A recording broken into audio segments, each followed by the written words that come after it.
Hello, this is English News Broadcast on ERi-TV for Friday evening, 23rd of August 2024. We're live from Asmara. Thank you for joining us. The following are the top stars.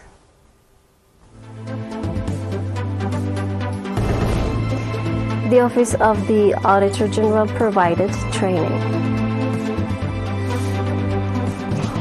Microcredit and Saving Program in Ansaba region. Russia asks Germany to investigate Nord Stream pipeline blasts.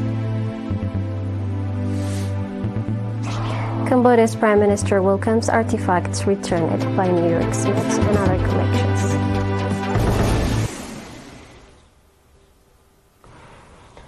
As part of the ongoing program to develop human capacity, the Office of the Auditor General of Eritrea provided training to 30 of its staff members at Asmara Palace Hotel. The training, conducted in collaboration with the African Organization for Supreme Audit Institution in English-speaking countries, ERi, covered topics such as performance management, internal and external communication, integrity and ethics, and value-based leadership. Speaking at the closing event of the training today, Auditor General Mr. Gerazgiher Gabramedhen stated that the objective of the training was to enhance the overall capacity of the Auditor General's office. He urged the trainees to apply the training they were provided to improve the office's daily operations.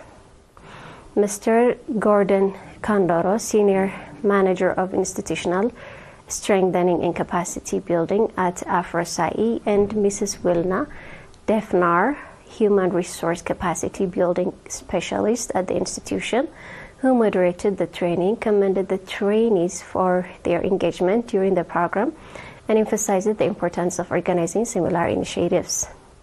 The trainees expressed that the training would significantly contribute to facilitating their daily tasks and called for the contribution of such programs.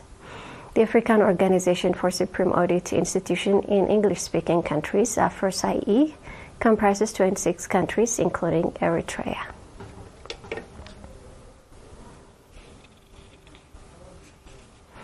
The Microcredit and Saving Program in Ansaba region dispersed over 16 million NAFA in loans during the first half of 2024 to help customers improve their livelihoods. Mr. Goitom Haptetsion, head of the program, stated that the program operates in 9 subzones of the Ansaba region, as well as in the Mansoura and Sel'a subzone of the Gashbarka region. He further noted that in the first 9 months of the year, the program distributed 16.65 million NAFA to 1,552 individuals and groups, with 45.6% of the beneficiaries being women. The beneficiaries reported that the program has made a significant contribution to improving their livelihoods, and they've been able to repay their loans on time. The Microcredit and Saving Program in the region is managed through 133 village banks and serves 11,070 customers, including 5,297 women.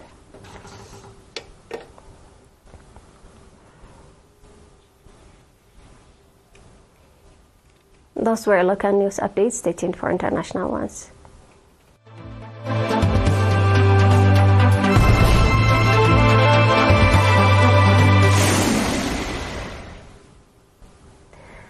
Russia has officially requested Germany to investigate the sabotage of the Nord Stream pipeline, a Russian foreign ministry official said.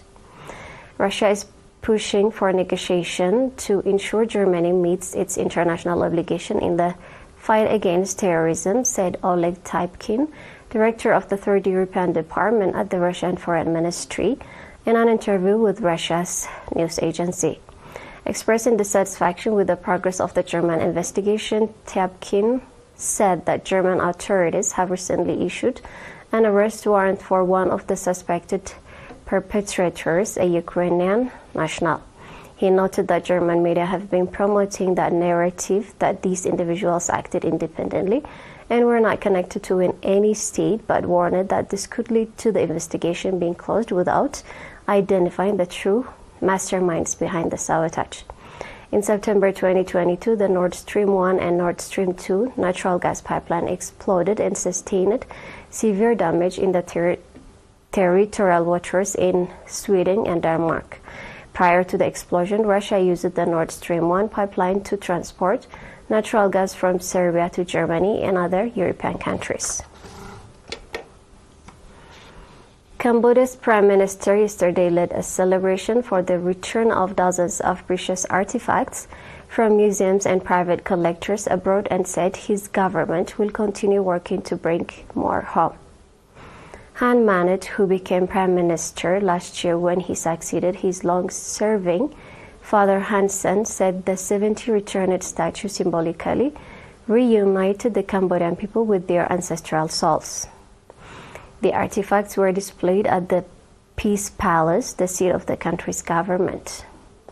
Many, if not all, the pieces were looted during the long period of civil war and instability, while Cambodia was ruled by the brutal communist Khmer Rouge regime in 1970s. Cambodia has benefited from a trend in recent decades that has seen the repatriation of art and archaeological treasures taken from their homelands. These include ancient Asian artworks as well as pieces lost or stolen in turmoil in places such as Syria, Iraq, and Nazi-occupied Europe. Before we go, we have a quick recap of the top stars.